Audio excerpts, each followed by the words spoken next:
have joined the Antisocial Network. Yeah. Mask up, stay 6 feet apart. Yeah, right. All right. Should we move on to Lisa? Yes, thank We've you. got Barefoot in the Park, and the backup is The Way We Were. Yes. Okay, well, I liked both of these for different reasons. The Way We Were, because I mean, for God's sakes, it's Streisand and Redford at they were just amazing in that.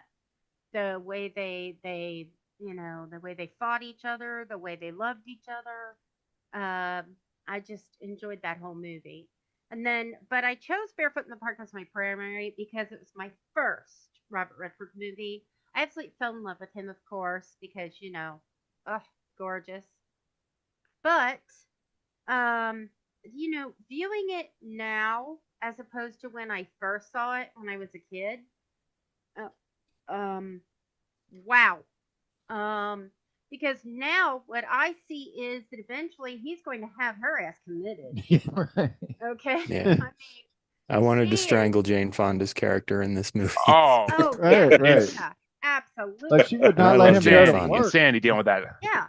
Yeah, and eventually his corporate lawyer, his New York lawyer lifestyle is going to definitely, if he doesn't, in Mad Men, when they show that thing where the girl's having the affair with the guy on the train, and then it turns out that her husband had her committed and gave her electroshock therapy to make her stop cheating on him.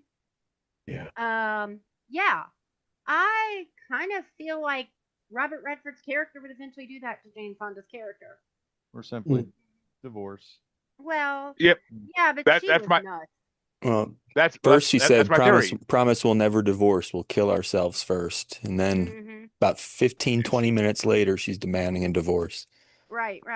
And then the whole thing, but the thing that I felt that caught my fancy when I first saw it was when she comes out of the hotel room, she's chasing him down to the elevator. And she says, I can't remember the exact line, but basically it's like, did I tell you I'm only 15? Yeah. And all these people are on the elevator just staring at him. Yeah. Yeah, it's when they come off the elevator and they're going into their room and she's just playing. Mm-hmm. I'm just sitting there thinking about how John said how he rates his movies, and I'll be honest, I'm going, do I want to take Jane Fonda or Souls at Night when she was actually acting pretty good, or just Barefoot in the Park when she's eye candy? So I was torn. I was flipping a coin, and she came in behind it as the eye candy. Yeah. I have a theory though. That's kind of why I picked our Souls at Night too, though, is because my theory is they got divorced at the end of Barefoot in the Park. They eventually got divorced, went and lived their separate lives with their own families. Somehow ended up in the same neighborhood though, and then they met again in Our Souls at Night. Like I think it's like supposed to be like a completion thing. They met again in about 3 other movies between those though too. Well, I find it funny. Lisa likes the one where Redford in The Way We Were, deadbeat dad and adulterer. Mm-hmm. That's his character. I know, deadbeat right? dad That was a good adulterer. movie though.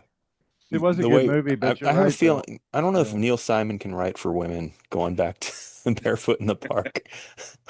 Well, Streisand thought he was somebody that he wasn't, and she kept trying to imagine him this way, and it's like there really never was the way they were, because the way they were was completely different in reality. Because he was more he didn't understand why she was so freaking serious about her political position, and it was just not a great fit.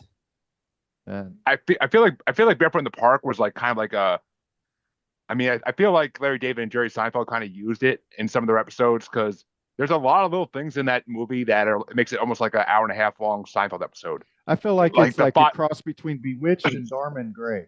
Yeah. I mean, the 5 flights of stairs to go to their apartment, that's such like a Seinfeld thing. That's so hilarious. The crazy foreigner neighbor, that something the Seinfeld had to pull from for a lot of their side characters. Like that's like Dr. almost Bombay, perfect. kind of.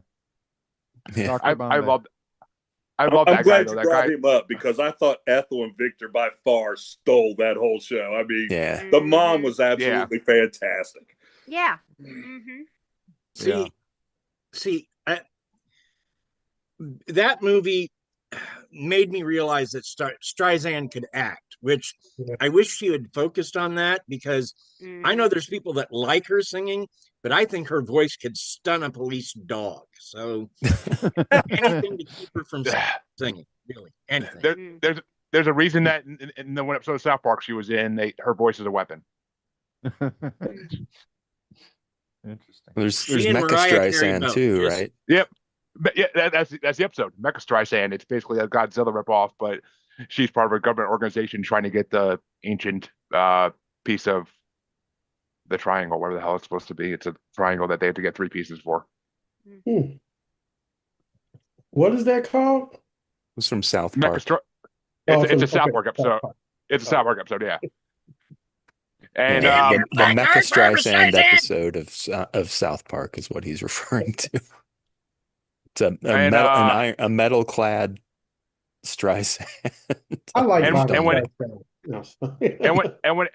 and when the metal Streisand growls, it sounds just like her singing, and it's horrible. But and it showed us that the lead singer of The Cure is the coolest guy ever. Robert Smith. Yep, he saves the day. All right. Anybody he have does anything? His own voice in that. Yeah. Anybody else have anything on Barefoot in the Park or The Way We Were? I just felt like the way that we were. I do want to say that I had made my choices before I saw Our Souls at Night, and oh my goodness, that moved way up. The way we were moved down for All Souls at Night to move up. I thought The Way We Were was great, but it's like I didn't buy that it was the 30s or whatever. It seemed more like the 60s or 70s. Yeah, exactly. Robert Redford's feathered hair. Yeah. The way we were is my watch list. When it comes free on something, I'll watch it. It will eventually. Jeremy, I like your take on it, because all the movies that are very popular, they were just kind of left off your list. And so you can really focus in on like movies about Robert Redford that were not a lot of fluff or had a lot of attention to it. So that's a very interesting take. I didn't know half these movies existed, so he came into it absolutely cold, pretty much, except for the Marvel stuff, right? Yeah. And I didn't even realize he was in the Marvel movies. Even I didn't know who the fuck played that guy. He was just some guy. So his career kind of started in 2011 or something. For Jeremy, yeah. Hey, I watched Barefoot in the Park second because that was free on Prime. So. All right. That brings up Phil with. Let's see, we got Butch Cassidy and the Sundance Kid, and the backup is 3 Days of the Condor.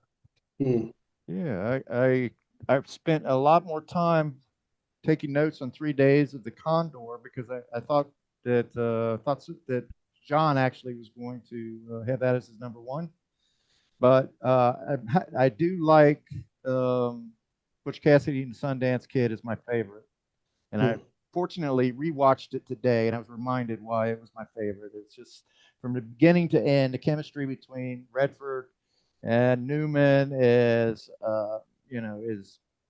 unmatched. It's like the repartee between those two from the beginning to end, all the way leading up to the tragic end, of what we believe to be the tragic end, was completely familiar. It's tragic, funny. And it's the end. Yeah. Well, yeah. They don't survive. Spoiler. They don't survive. But they don't show them getting gunned down or anything. No. But the thing that's I love the performances by like Strother Martin. His exit from the movie was so sudden. I'd forgotten about that. That was like really kind of jarring when that happened. But I always like him in movies. A great character actor. That scene right before they jump is the best scene. Yes. Yeah. The 2 or 3 minutes of conversation. Right. I got vertigo. Actually, Aaron, you'd appreciate this, as they were climbing up that side of the mountain. Just watching it. Just watching that, even though it was it was very low resolution, not 3D or anything like that. And I'm like, oh my God. I mean, I would not have been able to handle that. But he. I was feeling sorry for the horse trying to get up. Oh the yeah, mountain the there. horse trying to get up. Yeah. The I love the way that the way that Butch would lead him on about the next adventure. They were going to go to Australia next, and he talked about the banks being, pumped with lush. Yeah, that was lush. Or and the way that they shared a girlfriend, I thought was very progressive for a movie. I love that. I love that scene. Yeah. Keep her. Yeah. Right. You're a real gentleman there, Butch. Like it's. But oh my God, I have problems with this movie though. I gotta say, like I am not a fan of westerns to freaking begin with. Like not really. There's only a select few I actually like, but this one just it kind of dragged. Like I feel like a half hour of it could have been cut out and it would have been still the same movie. Like the whole him riding on a bike with her, the whole him riding with a bike on her scene could have been cut the fuck out. Like that was just. Like skip to the end where and we're getting to the raindrops keep falling on my head. Right. That's my Redford pet peeve. had a problem with that. When I listened to his NPR interview, he did not understand why that. You turn on the radio. He's 100% right. Yeah, and it's like it was incongruous. It didn't belong. It did. I mean, the gunfight scenes were awesome. That's the one thing I liked was the gunfight scenes, especially the final one down in South America. Baccarat placed it squarely in the late '60s, and the movie now lives there forever, and it should be more timeless than that. Yeah, and I will say that I like that he knew the guy in the train so well by the second time. He's like, "Is that you? Right. Come out and say hi to me." Yeah. Like, he'd blown him up once or twice by then. Yeah, that was their second visit.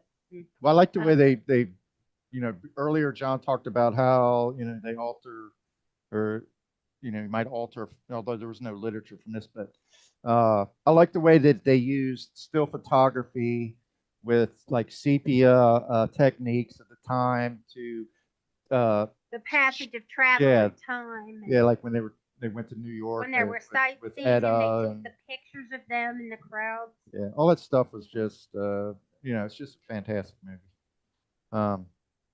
But 3 Days of the Condor, I'll try to make it really quick here, but I really liked that movie. I thought that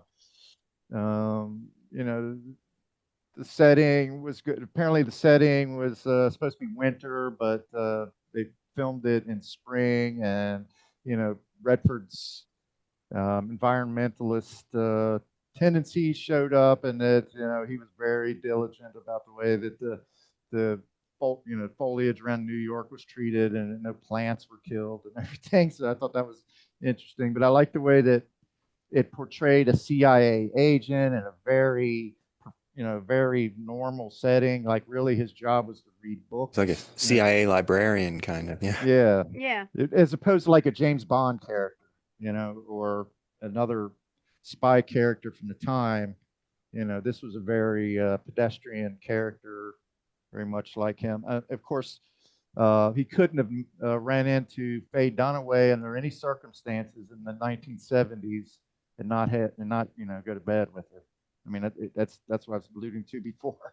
If you're in the 70s, there's got to be a sex scene in it, which Jane or not Jane, but Faye Dunaway was at the height of her powers at the time. But I like the performances by Cliff Robertson in it were great. John Houseman, and of course Max von Sydow as the main villain. He was awesome. He's always a good villain. Yeah, and as it turns out, in the end, he was sort of an anti-hero. But, gentlemen, I'm gonna thank you for having me. You're done for the evening? No, we're about to do Harley's 2 titles, Up Close and Personal and Indecent Proposal. Do you have anything to say about those before you go? Well, she's off the headset, so I will say this: 3 Days of the Condor spy game blows that one away. I mean, 3 Days of the Condor. Faye Dunaway should have been in the movie. Should not have been. Should not have. I mean, that was just a waste of a character. Yeah, well, he kind of hijacked her as a way of escaping the. Well, you need, like you said, she was a good female lead, and she's definitely easy on the eyes. So, I mean, she did what she was supposed to do for the movie back then. Right. Yeah. Well, the fight scene was notable in it too. Remember when the Yeah, that the was. agent visited the apartment in his postal uniform, and that was a pretty tense fight scene. That was great. But I just liked his character in Spy Game, the CIA character he had there, which was kind of along the lines of his 3 Days of the Condor character. Never saw Spy Game. Oh, you great. know what was funny about Butch Cassidy and the Sundance Kid? You had talked earlier about movies that are based on true events and how that can mess with you.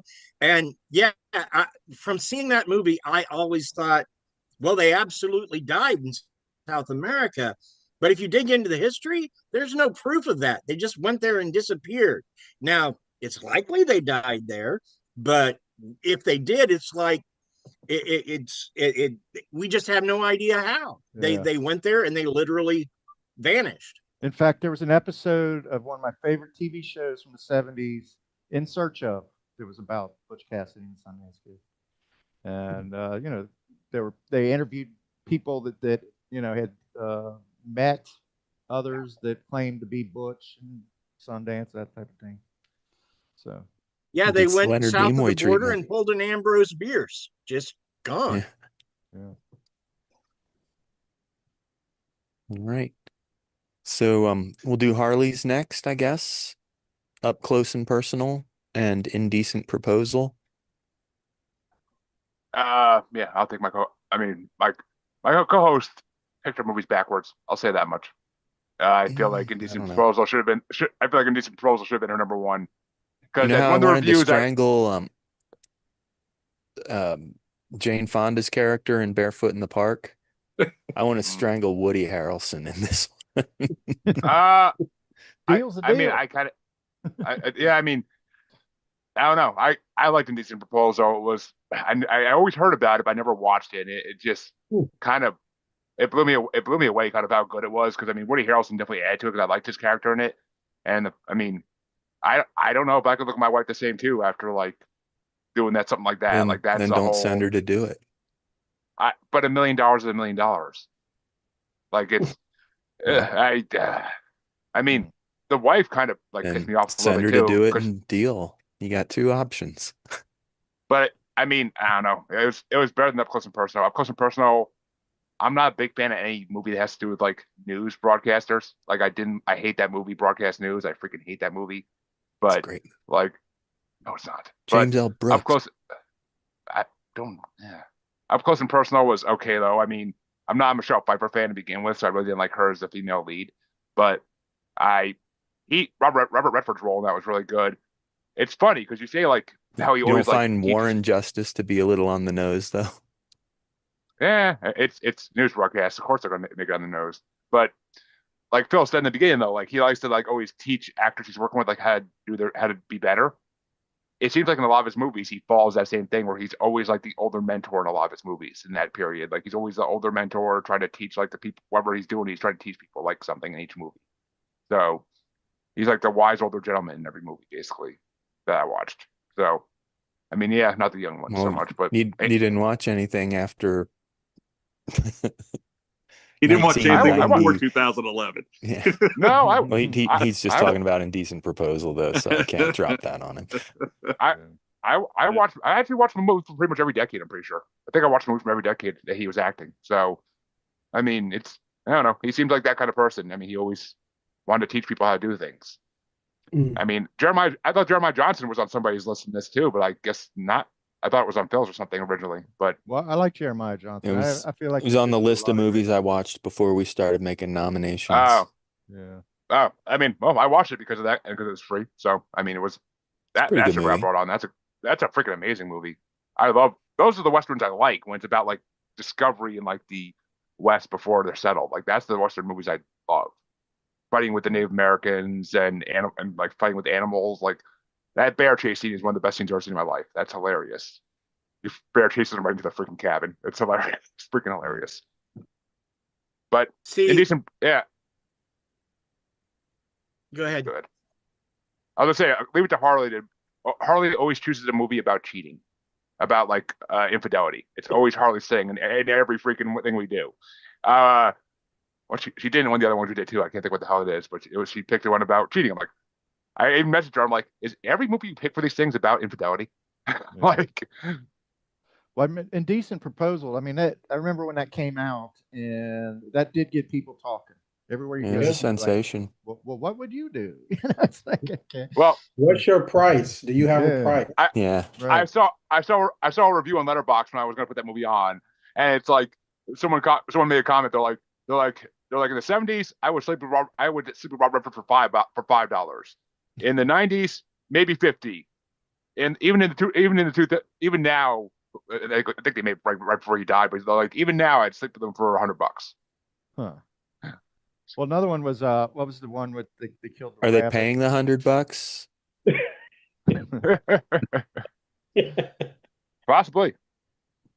Fatal Attraction had that same kind of resonance also. Yeah.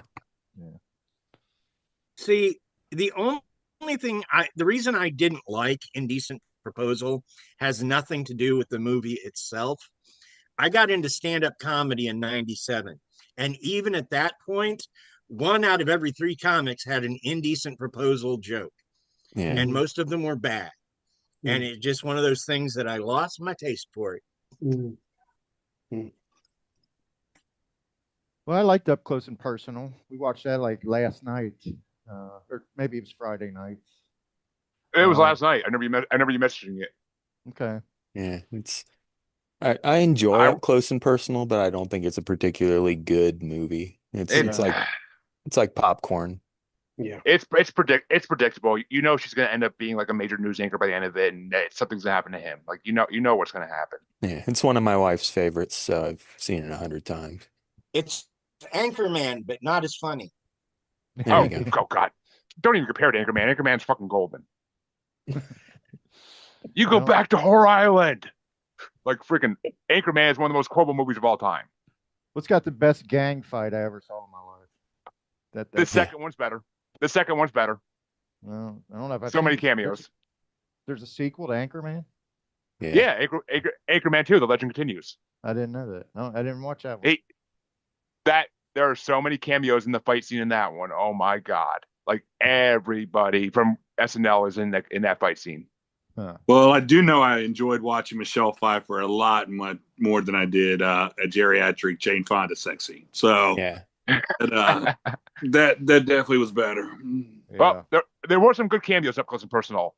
I like that the wife from West Wing, the president's wife from West Wing, was in it. Like that kind of like blew me away that she actually was in that movie. Isn't Jack Nicholson like the big news guy in it? No, am I confusing that with another movie? Joe confusing that with broadcast news. Joe Montana. I confused that with broadcast news. Oh, yeah, I know. And the bald guy who was in Meet the Parents was like, I like his role in it too, because when he walks in his office and there's like, and Robert Redford is like, "Hey, long time, buddy," as he's on top of Michelle Pfeiffer, half naked, like it's freaking hilarious. Yeah, I remember that scene. Yeah. Well, we had to look it up. We had to look up their ages. Michelle Pfeiffer was like 37. And I believe Redford was like 68. Yeah, it had to have been in his 60s. Yeah. Well, I mean, that's kind of mentoring. He's mentoring type of relationships where you always end up sleep with them. Yeah. But it was joking, but I think some of the mentoring stuff comes from the fact that, he was in the Sundance Film Institute. I think he did a lot of mentoring back then. Yeah. Oh, he did. Yeah. He did. Yeah. So, I mean, but that was also her post. That was her post Catwoman. So her heydays were over. Yeah. Wow. Yowza. You thought her heyday was over in that movie? Yeah, like you just erased her. Yeah. I thought she was. Yeah, I thought she was okay. Yeah. I thought she was okay. I It's haven't seen her before What much Lies since then. Beneath, isn't it? Yeah.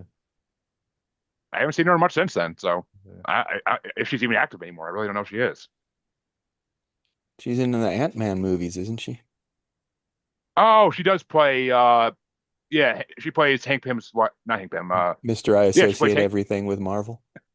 She plays Hank Pym's wife. She was in one movie out of 3. Like, come on. Wasn't she She's in the Sex original and the Wasp. City? I don't know. I never watched Sex and the City. Never. My mom watches all the time, but I have no idea. I I don't don't know. remember ever seeing her. She might have had a role in there. I can't remember. Wouldn't surprise me, honestly. The last role I remember her was from there was a horror movie like in the mid 2000s. Was that What Lies Beneath? Maybe. Yeah, with Harrison Ford. Yeah. She actually just did a movie last. I think she's beginning I to can't remember the name of it. suspect something. Who's that? Your wife. Creepy movie. Yeah, I think we might have saw that at the theater actually. Well, so the last one's me. Oh yeah. My bad, Aaron. I thought we were. That's right. My primary was Quiz Show, and my backup is The Sting. I don't believe nobody chose The Sting. If I knew it existed before this, I might have. Yeah, I hadn't seen The Sting in my life up until this point. Really? So yeah, so I was excited to finally sit down and watch it, and yeah, a little twist ending in the end was kind of cool. Yeah, it was. But yeah, I dug the whole movie. I really did dig The Sting, but Quiz Show was something else entirely. I do dig game shows and trivia type things, but I don't know. It seems like every scene in this is just amazing. And John Turturro was, I think it's probably the first thing I ever saw him in. Ray Fiennes is really good in it. I don't know. John Turturro is good in every movie he's in. I cannot think of one. Honestly, I made a bracket for him because after the request of somebody else, and like I was surprised at all the movies he was in that I didn't even realize he was in. So like I'm like, oh yeah, that was him. Like he's one of the most versatile actors you'll ever see. And it's funny because I knew him from Adam Sandler movies originally growing up. Oh brother, didn't even realize he's in Adam Sandler movies. Oh he's in a lot of Adam Sandler movies. Like Adam Sandler and him are buddies. Yeah, he was on Monk. He played Monk's brother. Yeah, he's Monk's brother. That was really good. He's on Severance. He's on Severance. Yeah, he's a great actor. He was in the underappreciated To Live and Die in L.A. too. Yeah. Yeah. And, Bill, you like Severance? Did you like it? Yeah, I do like Severance. Oh, you said Bill. Bill, I'm sorry. John. No, I said Phil. Oh, I liked it too. Oh, you liked it too, Bill? I thought it was good. Yeah, I don't necessarily understand everything about it, but I enjoy it. Yes, I do. Yeah, that's my sentiments, Aaron. I don't understand what's really going on. But you feel like it's leading. I hope it pays off somewhere. I hope we find out what the goats are for. Or what they're actually doing. Yeah, what the hell is going on? Right. Well, I think that's another show where the character development and everything like that kind of overshadows the plot almost. It's yeah. I hate Deuce, gentlemen, but I got a barking dog and a crying baby, so I sent you my rankings, Aaron. I gotta go. This took a little bit longer than I thought I was going to tonight, so I gotta bounce. Cheers. All right, Jeremy. Thank you. I'll pop them in there. Yep. Good seeing you again, Bill. Good seeing you again, Bill. Nice meeting you, John. Nice seeing you too, Jeremy. See you guys. So, anyway, I don't know much else to say about Quiz Show that people probably didn't already know about. The scandal going in. That I think you should have flipped. My bad. I think you should have flipped your rankings. I thought Sting was a much better show. I figured somebody would pick The Sting, and I wanted to make sure that Quiz Show got in there. Okay. Yeah, it's definitely a good movie. Yeah. One of those that I went into thinking, it'll be okay, and I was just blown away by how good it was. Yeah, likewise. And I always liked Rob Morrow. I don't know what the accent is he's doing here. It's sort of a Boston thing. Right. Yeah. His accent was probably the weakest link in that movie for me. And I don't know if it was a legit accent that he was doing or not, but it kind of threw me, maybe because I know him from somebody other question stuff. his accent and he just kind of laughed it off in the movie? Maybe. Yeah. Like I seem to recall, I just saw it like yesterday, and someone, is that a New England accent or is that a Brooklyn accent? And he just kind of laughed it off and never even replied. Yeah, kind of a nod to the. I think he lived in Brooklyn and went to Harvard. Yeah, but he was kind of a bulldog. I liked his character, and I thought, like you said, Turturro was awesome, and Ralph Fiennes. I don't know. I've never really liked Ralph Fiennes and too much, but he's perfect as Van Doren. I mean, he's like epitomized wealth and privilege. Privilege, yeah. So, yeah, that was a really good movie. Jeremy would have known him as Voldemort. Yeah. So shall we take our break and rank? Yeah, I guess we should. All right. I'm going to go ahead and I'll pause it. I think I can do that without any. Oh, was I premature, Aaron, or is that all the votes are in? All the votes are in. All the votes are in. We're in our sophisticated database system that's going to come up with the GOAT of the Robert Redford movies. No tabulation music. I'll count down. I'll count down from number 5. Yeah. Number 5, Barefoot in the Park with 54 points. Number 4, Ordinary People with 58 points. Number 3, Sneakers with 71 points. Number 2, Quiz Show with 78 points. And number 1, do we have anybody wants to guess?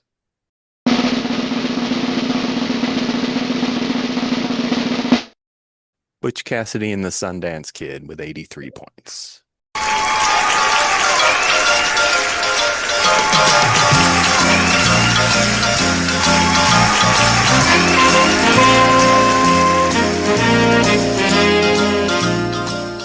Points. Not a shocker. But some of the other high ranking, like number 2, you said was Quiz Show? Yeah. Wow. Great appreciation for that piece of work there. Number 2, that's pretty good. For a movie that he did not even appear in. That's pretty good. Yep. All the President's Men got 2 number 1s and it ended up number 8. That's crazy. Yeah. Well, I think the point is we've talked about some great movies here. Butch Cassidy and Sundance Kid, it stands not only as a box office hit, but a seminal movie for him. It converted Robert Redford from a struggling actor to a world famous actor and catapulted him. It chronicled an era of American history that people romanticize and love about the whole hole in the wall gang in that era out in Utah, and it's an appropriate number 1, I think. I don't think that raindrops keep falling on my head. Except for that, we don't need that. All right. Well, this has been fantastic. You didn't think it fit perfectly, Aaron? I did not. No? I'm okay with the bicycle, but the raindrops, it wasn't even raining. Right. That is true. It probably doesn't rain very often, in fact, in that area. Probably snows. Yeah. All right. Well, thanks everybody. It's been fun. Yeah. It's always been fun. By the way, Aaron wanted to give you a huge congratulations. Thank you.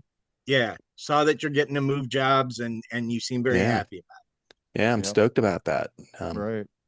So yeah, my Disney contract ends February 20th, and I start at Leica Studios on February 23rd. They're a stop motion animation company owned by Phil Knight, the guy who owns Nike.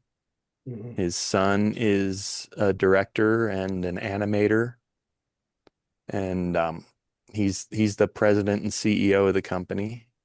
And since it's a billionaire's passion project, hopefully there won't be any layoffs.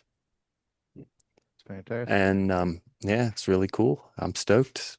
They're the studio that did Coraline and Paranorman and the Box Trolls and Kubo and the Two Strings. All those movies. I haven't seen any of them yet. I'm going to have to watch them all before I start. I suggest you watch them before you go. Absolutely. Got about 3.5 weeks. You got to be an ambassador here. Yeah. And I told the Nick next about movie it. is going to be called Wildwood, and that comes out around Halloween. Nice. Well, congrats. Thank you. Thank you. Yep. All right. So, John, where can we find your work? Or where can we find you? I'm pretty easy across all social media. John Wayne S III, pretty much Facebook, Instagram, everything.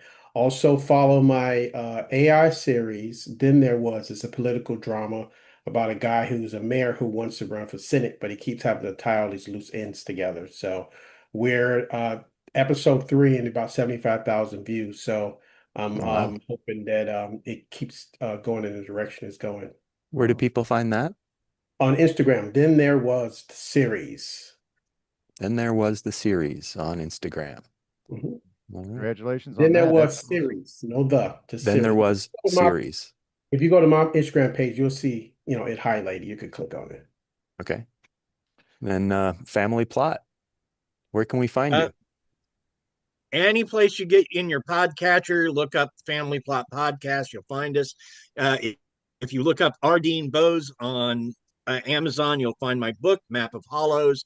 And I'm getting ready to do I'm getting ready to drop in February my first full-length book, just one big story called The Red Cap Case.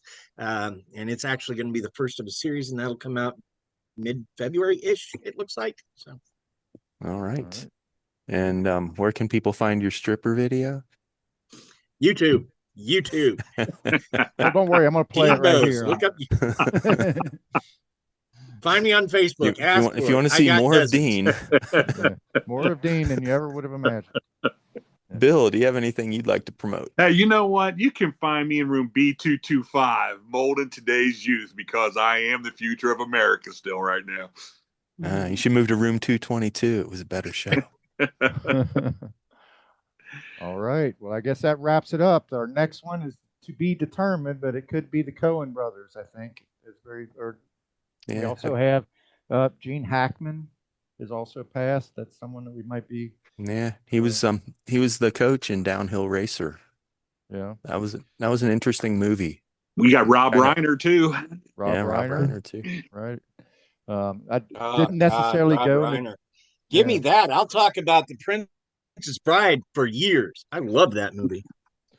Yeah, we weren't necessarily going down, like Rock and Roll Heaven, going after, profiling deceased. Yeah, you don't have to be dead to be featured, but it helps. I've set a preference by moving Redford to the front of the line here.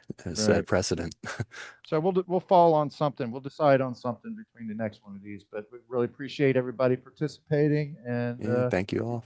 You all have a good rest of your evening. Yeah. Good night, Lisa. You too. Nice meeting you, John. Dean. Good night, Harley, wherever you are. Nice meeting you, Bill, John. Thanks, John. Thanks, Dean, Bill. I'm going to check out your family podcast. I like paranormal.